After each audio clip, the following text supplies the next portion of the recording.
Komisi Pemberantasan Korupsi (KPK) menetapkan Wakil Menteri Hukum dan HAM Edward Omar Syarif Haris menjadi tersangka kasus dugaan gratifikasi senilai 7 miliar yang dilaporkan oleh Indonesia Police Watch (IPW). Hal itu disampaikan Wakil Ketua KPK Alexander Marwata kepada wartawan pada jumpa pers di Gedung Merah Putih KPK Jakarta, Kamis 9 November tahun 2023.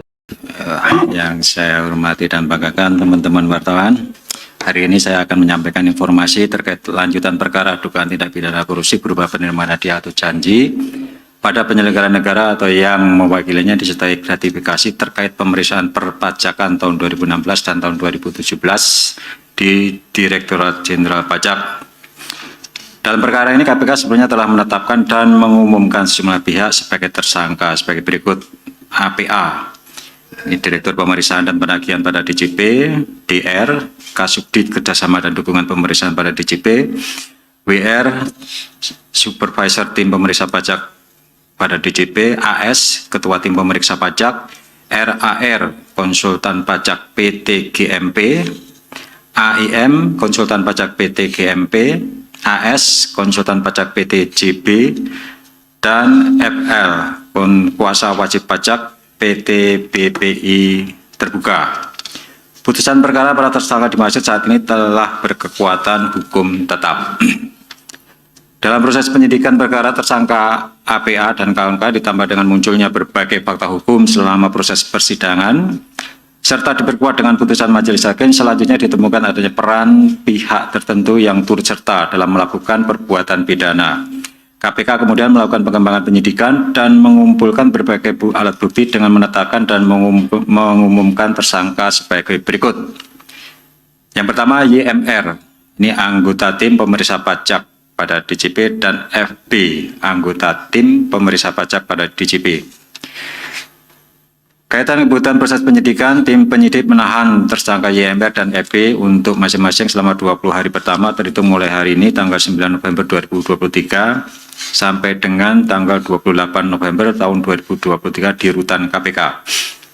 Adapun konstruksi perkara diduga telah terjadi peristiwa pidana sebagai berikut.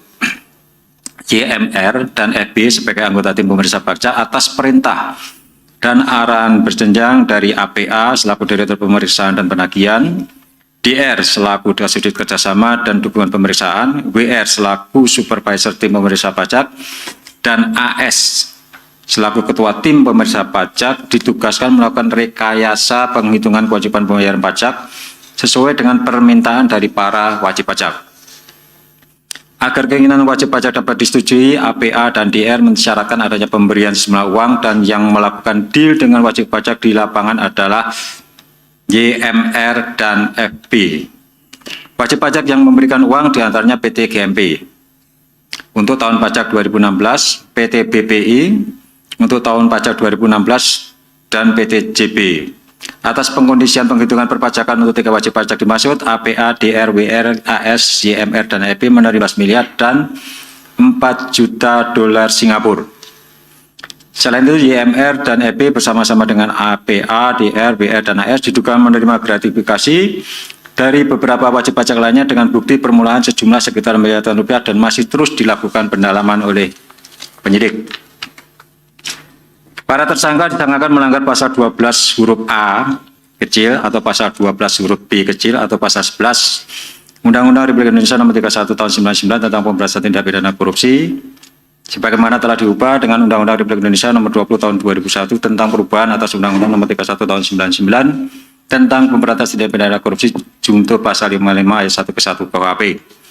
Turut disangkakan pasal 12B besar, pasal gratifikasi, Undang-Undang Republik Indonesia Nomor 31 Tahun 99 tentang Pemberantasan Tindak Pidana Korupsi, dan seterusnya.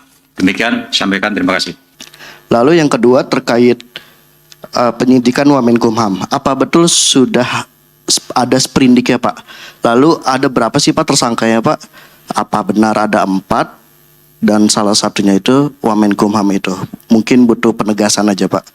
Wamenkumham Edward Omar Syarif yang dikonfirmasi oleh media di sela-sela seminar di STIK Jakarta Selatan enggan memberi komentar terkait penetapan tersangka atas dirinya. Sambil meletakkan kedua tangannya di dada, Edi langsung masuk ke mobilnya. Lembaga Investigasi Tindak Pidana Korupsi dan Advokasi Hukum Investigation Corruption Watch LL Tipikor NHICW menanggapi penetapan status tersangka terhadap Wakil Menteri Hukum dan HAM ini. Menurut LL Tipikor NHICW, karena Edward dijerat dengan pasal gratifikasi, maka untuk mengetahui kemana uang itu mengalir perlu juga dikenakan pasal-pasal dari Undang-Undang Tindak Pidana Pencucian Uang atau TPPU. KPK kan mengenakan pasal kepada Wakil Menteri Hukum dan HAM ini, Edward Omar Syarif Haris ini, pasal gratifikasi ya. Gratifikasi itu kan pemberian sesuatu dari seseorang ya. Ini nanti akan berubah menjadi pasal suap. Berarti kan disuap pakai apa gitu ya.